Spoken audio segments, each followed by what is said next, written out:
Well, many are wondering if the Washington establishment follows a different set of laws than regular working class Americans. One America's Jack Posobiec sat down with a former Bush 43 official to get more about the perceived double standard. So we're sitting down with Ned Ryan this morning. Ned, you had a great tweet and a great piece that I saw recently talking about this. There's this talking point that that goes around. They say, well, Robert Mueller is a Republican, right, and because he's a Republican, then Republicans should never criticize him. And what was your response to that? I think people are looking a lot of this debate through the wrong lens, and it's an old, tired lens. Republican versus Democrat. This has nothing to do with Republican versus Democrat. It has everything to do with a ruling class insider versus an outsider non-ruling class dynamic of what's taking place in this country right now. And I think, you know, when I go on TV and I'm debating against people on the other side, well, Robert Mueller's a Republican, Rod Rosenstein's a Republican, why are you so upset? They're just doing...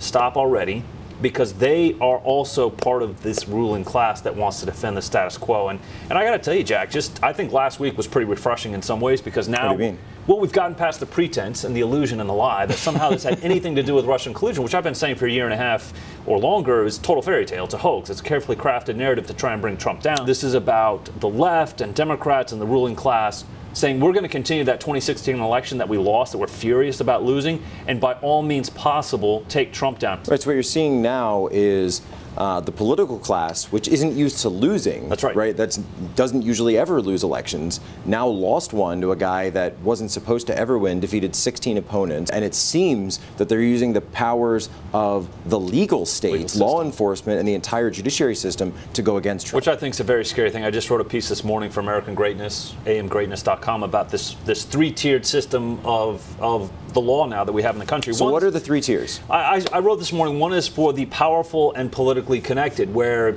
you can have an illegal email server and mishandle not just one or two pieces of classified information, but literally dozens, if not hundreds of it.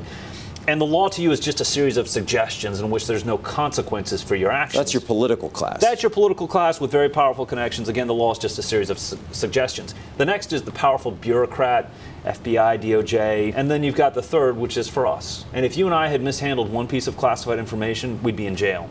And so I think the problem here that we have that we've really got to look at and be very careful with is I don't think we're having equal application of justice under the law. That instability is what we see throughout. It's a very throughout dangerous path that we're going Latin down. America, South Africa right now, other countries. What can the president do to fix this situation? Transparency.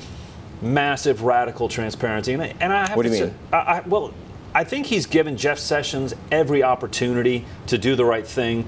And I think what has to happen now is we have to go back, and over the last 2 or 3 years, Donald Trump, through an executive order, has to say we will have radical transparency. Any of the documents that have dealt with this situation at the DOJ and the FBI will be released unredacted so the American people can now understand what's taking place. What do you see happening for Trump, bottom line, at the end of all this? Hopefully Republicans keep the House.